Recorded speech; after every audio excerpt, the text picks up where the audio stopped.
Welcome to Southern Texas. This is the front line in America's battle against illegal immigration. It's also home to the wall, the first line of defense. The rationale is simple. Make it harder for people to come to the US and you reduce the number of illegals. But what if I told you there was an easier, cheaper, more effective way to prevent illegal immigration? All in all, it's just another brick in the wall. This video is really a tale of two rich countries. One has one of the highest rates of illegal immigration in the world, with around 1 in 30 people being an illegal. The other has a much lower level, with fewer than 1 in 100 having contravened the law. One is building a wall to keep illegal immigrants out. The other voted in a referendum to abolish passport checks at the border. One has a large department dedicated to enforcing immigration laws. The other doesn't. One punishes illegal immigrants. The other punishes those that employ or aid them. Now, before I get into the meat, let me tell you the problem with almost all immigration discussions. They rapidly descend into discussions of morality. Some people think it's intrinsically good or right, the rationale being that people should be allowed to make their own decisions about where they live or who they employ. Others take a different view, looking at stagnant wages and changing communities as negative externalities of the mass movement of people. These two groups will never see eye to eye, so I make no comments as to the rights and wrongs of immigration. As a Brit living in the United States, I might be biased. But let's drop discussions of desirability. This piece is about how to prevent illegal immigration, what works and what doesn't.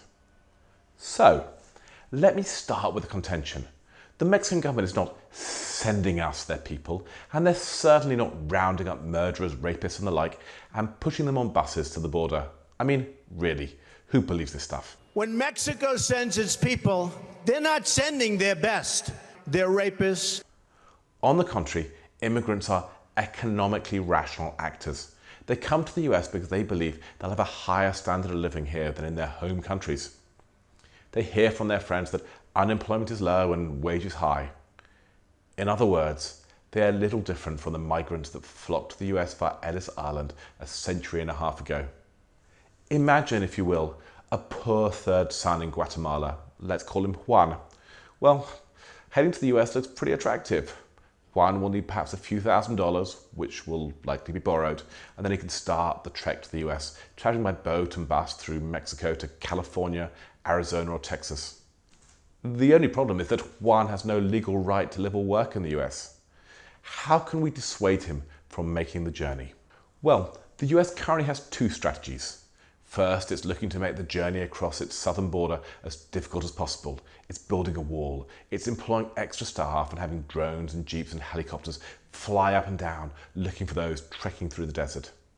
Juan is supposed to look at the increased security, shrug his shoulders, and return home.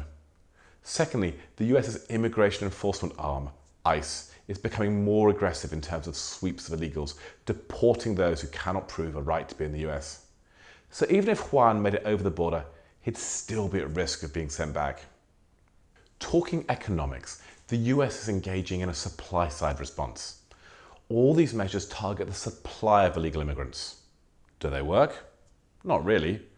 Take the wall. You see, crossing 20 miles of desert on foot is hardly the only way to get into the US. So making it harder probably just means people try other options. Let me give you some examples. Firstly, Juan could just fly, bus or drive into the US on a tourist visa, looking as smart as possible and clutching a return ticket. "Yes, officer," he'd say, "I'm just here for my cousin's wedding. I'll be leaving next Tuesday. No, I wouldn't possibly think of working." Secondly, should Juan lack a travel document such as a visa, then there'll always be people who will sell spaces in shipping containers.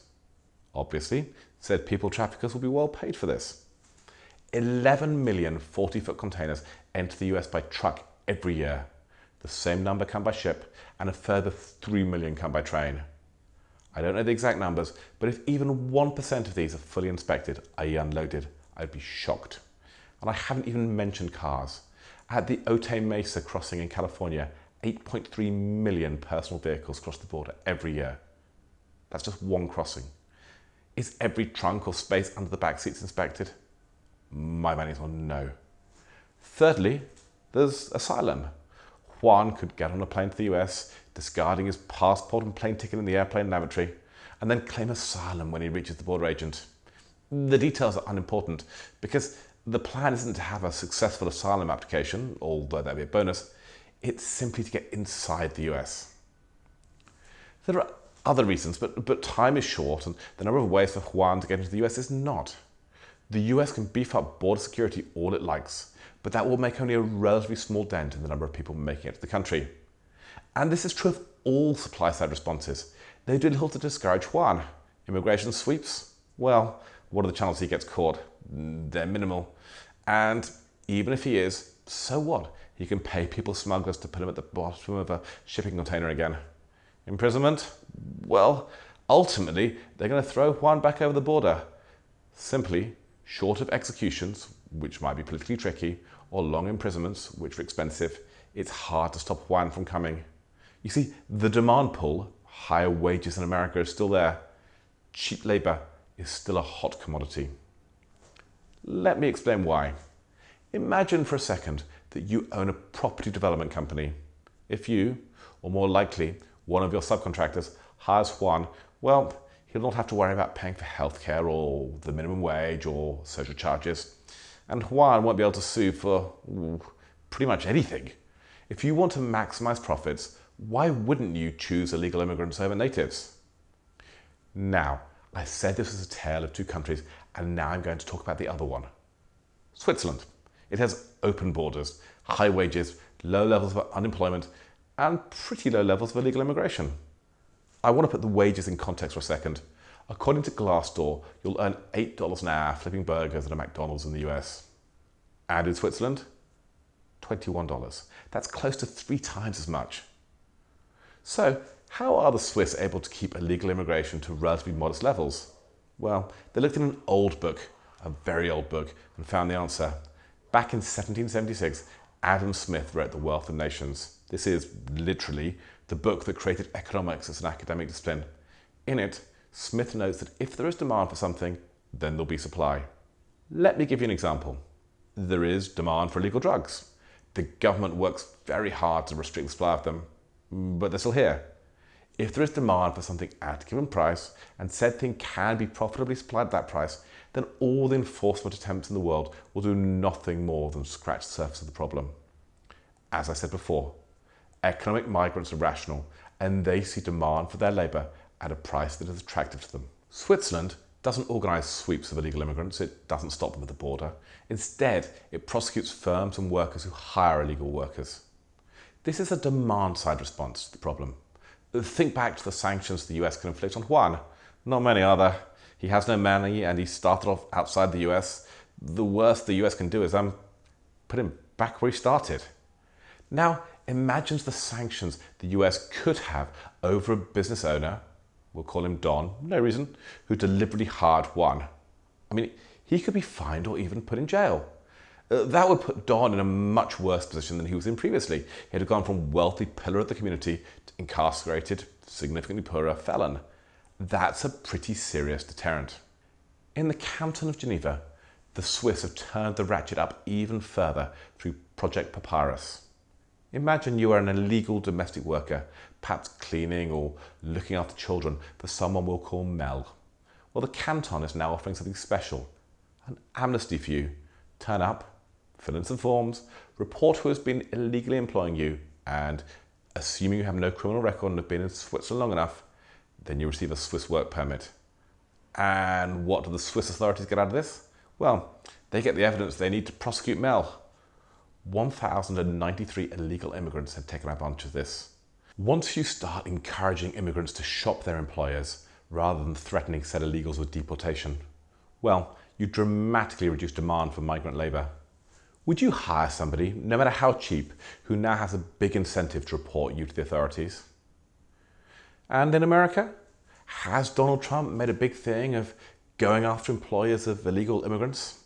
Well, of his 266 tweets that contain the words immigration, immigrants, or Mexicans, I found exactly none that mention penalties for employers? None. Zero. Nada. By contrast, the wall gets name-checked 259 times. In June of this year, ICE raided close to 100 7-Eleven stores in the US suspected of employing illegals. Was this the start of a new approach of getting to the root of the problem, the demand for undocumented labour? No. The number of managers who were charged with hiring illegal immigrants was, as far as I can tell, zero. ICE targets immigrants, not those who demand their labour. You want to cut illegal immigration? It's simple. Change the balance of enforcement away from the immigrants and towards those who employ them. Fund E-Verify so it's easy to check if social security numbers are valid and match other identity documents such as driving licenses. Incentivize illegal immigrants to report their employers. These things reduce the demand for undocumented labour. People come to the US because there are jobs for them. Remove the jobs and they won't make the trek. It's not sexy, but it works. Let me finish by briefly mentioning another country with negligible levels of illegal immigration. Norway. Like Switzerland, it has open borders, little unemployment and high wages. Its government estimates the number of illegal immigrants is, wait for it, under 300. Failed asylum seekers, it says, self-deport because they're unable to find work or to rent an apartment or to open a bank account. It, like Switzerland, concentrates its punishments on those that enable illegal immigration, not on the migrants themselves. Which brings us to the end of this video. I hope you've learned something. Please take the time to hit thumbs up, subscribe, and while you're at it, please share. Thanks for watching and see you next time.